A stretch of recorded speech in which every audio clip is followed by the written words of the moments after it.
Hello. So we're here about video production. We have three talented panelists here today. We have Russ Hoflich, I hope I didn't put that name, Juan Reyes, and Connor Nichols. And they're going to walk us through how they do their videos. Today, I'm Juan. I work for Ohio State football, strictly for the football team on their social media side. And my name is Russ Hoflich. I work all the other sports for the most part. So we coexist in the same athletic world, but we're really recruiting based for our team out of the Woody on campus. So really, the type of stuff that we create is more recruiting based, not really like trying to sell season tickets or trying to sell really anything. We're trying to capture the moments of the team and put that out there. Our day-to-day stuff in terms of our work for the football team. Really, we're in the facility with the team, and we're capturing anytime the team's really doing anything. So there's even in the off season, there's something going on like almost every day. So we've been in the middle of spring ball these past couple of weeks and doing a lot for that. But something could come out of the blue and things happen all the time. So we're always on our toes for different things. Yeah, and some of that deals with providing content for our current student athletes, whether that's photography or photos for their social media channels, short-form player highlights, or if they want to post the content that's on our channel onto their content as well. So yes, we're making content for Ohio State football branding across all social media platforms, but we're the go-to media for them to provide content for them to build not only necessarily their feeds, but their brand as well. So that goes and seen as the internal content that goes into it, whether that's internal foundationals, if that's just covering team meetings that Coach Day and the rest of the coaching staff might want, internal graphics. So yes, there's an aspect that goes to our current social media platforms, but it's also internally as well. That's usually what our day-to-day looks like. Yeah, you want to talk about your day-to-day, Russ? My day-to-day is all over the place. So we operate with 30 different teams. Our content is generally video board based, TV commercials. So a lot of the stuff we create is for in-venue or for promotion of the different sports. We do a lot of recruiting content. We're doing more of that than we used to. But yeah, for the most part, it's a lot of studio type work. We have a studio with lights and fog machines and a big spike wall that we can project images on and green screen and all that. So we do a lot of like the hype videos for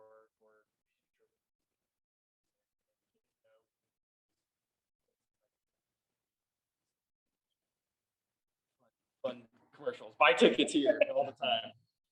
Awesome. Do you guys want to go through the video, Team North video? Yeah. So part of our process of coming up with things in season, we have like pieces of content that are really like our tentpole pieces of content, something that will be like pretty much every week throughout the season. One of those pieces of content is our trailer that the teams become like one of their synonymous things that we do on social media. So every week we make a trailer based on, and it's custom every week using new footage from the week before, different speeches from players and coaches, and it's all comprised of different things that are leading into that week. So no two trailers are really alike. Every trailer is custom to what is going on internally in the program and then externally with our opponent.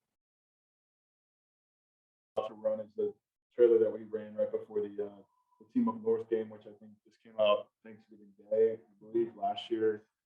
So for this, we were literally we were on Thanksgiving morning, still working on this, finalizing things.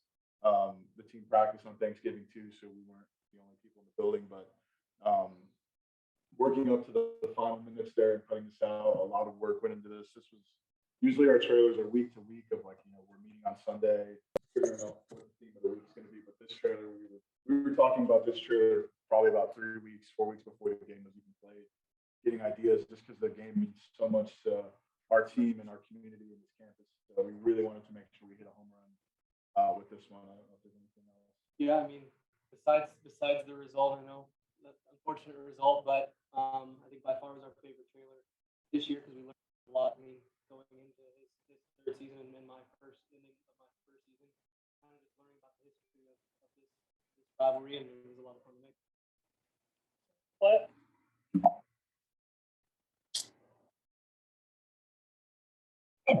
mentality. When you're either recruited or you step on campus. From day one, we prepared 365 days, 24 hours a day, 7 days a week for this team that we're playing next week. This game means everything to us. This is the most important game of the year. It's been 2 years since the boys know that, man. We train every single day for this. You know, when you run on that field, you got every strength, the Buckeyes that came before you behind your back. Every single time we're on that field, behind your back. The Ohio State Buckeyes ready to take on their arch rivals. Know that we got that and use that. Hey, man, hey, man. Away from this for so long, man. This is what we fought for. This is what we work out for. This game. We've been preparing this for so long. It's still not good until we say.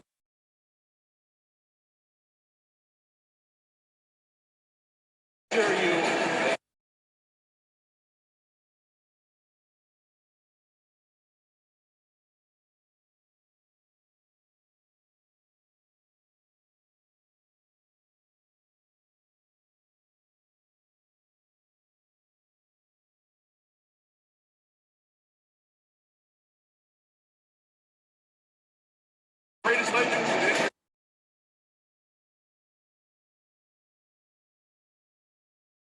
Doesn't get any more big time than this.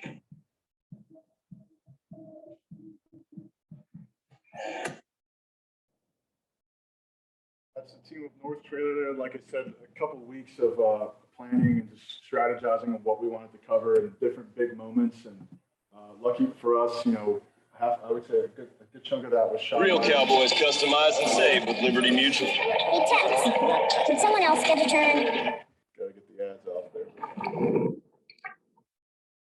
But yeah, like a big chunk of just planning and figuring out what we wanted to go into that game. The game is pretty much laid out, you know, has a history of its own. So for us coming into that, we're not creating something completely new. We just want to make sure we're honoring that history and adding to that chapter. So for us, a lot of the process started weeks before that game or that trailer debuted of just researching, finding the footage and putting it together in terms of the big moments and scavenging our drives and video. And Russ's team have a really good online archive of a bunch of old stuff. So leveraging that and going through that and finding source copy, a lot of that. But the shooting, the stuff that we shot at the beginning of that trailer too was just shot specifically for, you know, like we're out at practice every day. We're looking for stuff that would be good for the trailer. So, you know, we have our cameras and all that, but we're looking to tell a good story or shots that will tell a good story week to week.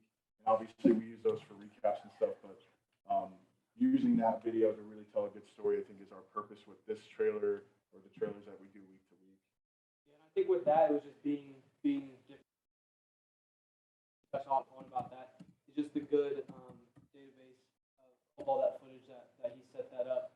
Because there's a lot of low quality that we could have pulled from previous videos, but a lot of that was natural footage. So just using the resources that you have around you and asking those questions to see if that footage is available.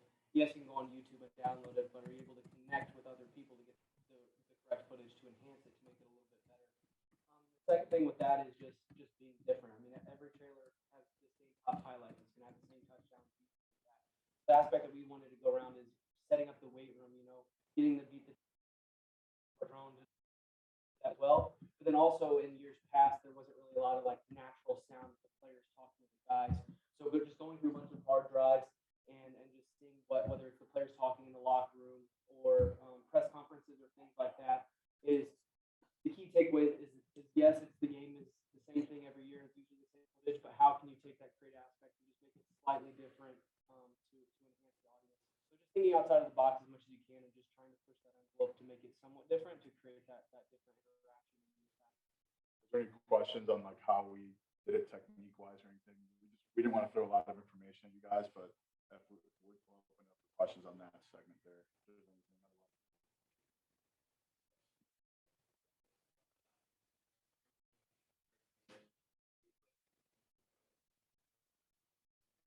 Yeah, with that, we knew going into it of what we wanted. You know, with the signatures and the signing of the crossing at the end, a lot of that was 4K 120, and then you can double your frame rate, that motion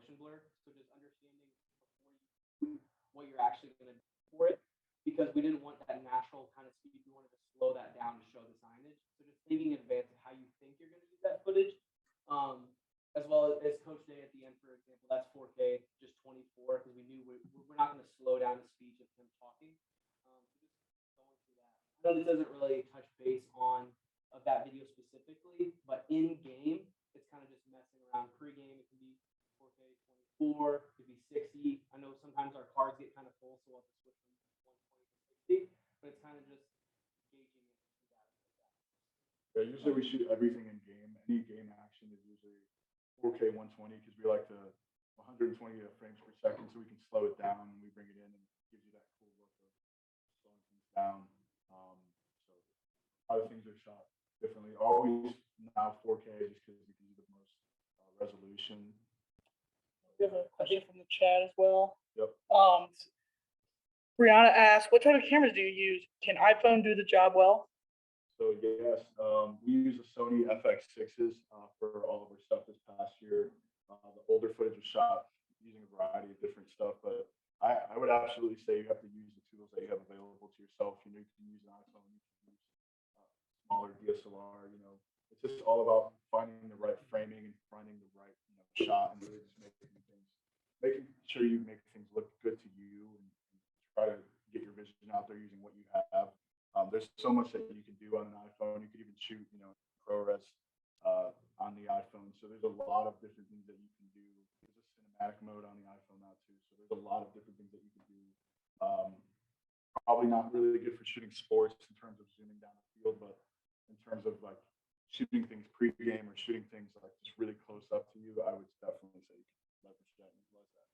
I think with that too, touching on it, is a lot of content now is such quick content. So people don't have attention base.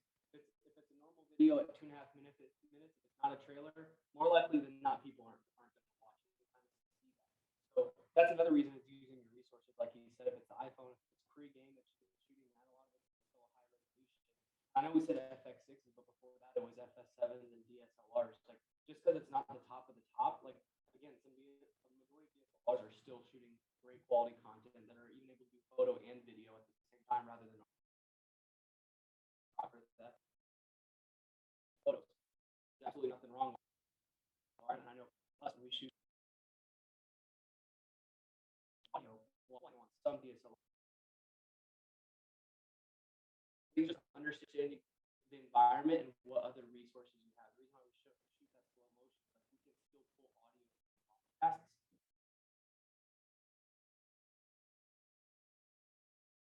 Oh, I don't have this.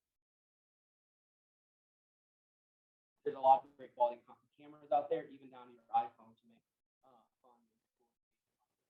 We're even, we even use our iPhones at practice and stuff for quick stuff. We're not even against it. So we practice what we preach and we use iPhone photos all the time for our stuff and edit them on our phone just to make them look. The best camera is a camera you have on you with your phone. So, you have a question, Kev? Yeah, at what point in the process are you like bringing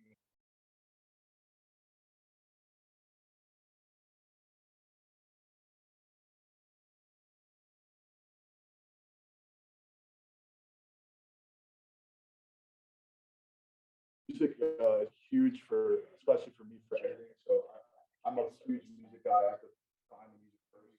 Set the tone of what I'm trying to do. Like Connor does it actually inversely. He likes to edit his video and then put the music on, which is an interesting take. But so you can do it either way.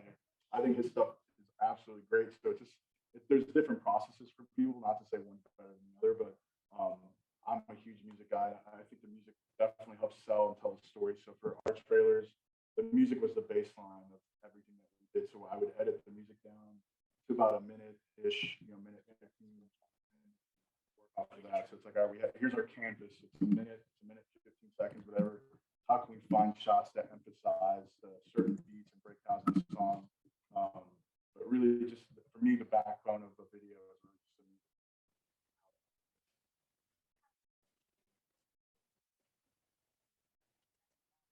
Oh, I'm definitely gonna use this for. I think with that too, depending on the content. It also depends on if you're in a creative rut. I mean, sometimes people don't say this, but music is often the hardest thing to find, especially on certain database, like certain data, like websites that you're using for a lot of the stuff can be kind of repetitive. So if you're ever in like that creative like rut, just like start going through your clips, and that may make you realize, oh, I think this kind of song might make it better. You might spend all this time looking it down and put your wow, this is not matched whatsoever. It's kind of just how you're feeling creatively, and then I don't think there's a right or wrong of whether which one you should do first, depending on. We've actually had that happen before. We usually do the tours on Wednesday nights. They come out Thursday night.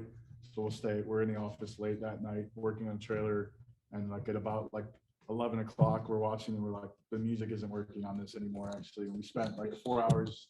So we're like back to square one in terms of the music. The shots we can repurpose and all that, but it was just like the music wasn't really working. If it's not working for us, then, you know, usually it's going to be a problem. But that's more of our own creative process of like, we want to do, we have put our absolutely best foot forward on every single one of those trailers. So we know how much they mean to the fan base and the community and recruiting. So changing something like that is not, you know, if it was a lesser video or something quick, then obviously you probably just let it go. But something like this where we know it could live on, we want to make sure we're putting our absolute best foot forward. So if that requires changing the song at 11 o'clock at night, then we're changing the song. And we actually changed the song, and the original song that we used a couple weeks later. So it all worked out. But anything to add about music, Russ? I'm like Juan, music. I'm usually music first. I'll spend hours looking through music. I've gotten pretty good at finding what I want pretty quickly, but every once in a while you will come across like a clip or something. An example, we were doing a swimming and diving intro video shoot, and we shot a lot in slow-mo, but when we shot it, we messed up the timing of the shutter speed with the fluorescent lights, and it created this weird like jittery effect. And when I saw that, it looked kind of interesting with the song that I heard, and the song had that same like undulating wave warpy thing, and I put them together, and it was super cool. I was like, this is really, like I did that on purpose, but you know, it can go both ways depending on what you're working on. Awesome, Russ. Do you want to show a video? Sure, I'll show something completely different. All right, change it up. So this is women's gymnastics. I will first show you some pictures here. I had a coach come to me with this picture and said, I want to make an artistic museum piece intro video. And, you know, she had a couple different concepts with powder and stuff. And we have a studio, and I'm not about to throw a bunch of powder all over my studio. So we came up with some different ideas on what we could do. But I can show you the video. This is a museum piece kind of thing. And so hopefully it plays here.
So yeah, completely different type of thing. But I feel like I accomplished what she was looking for. I know she loved it.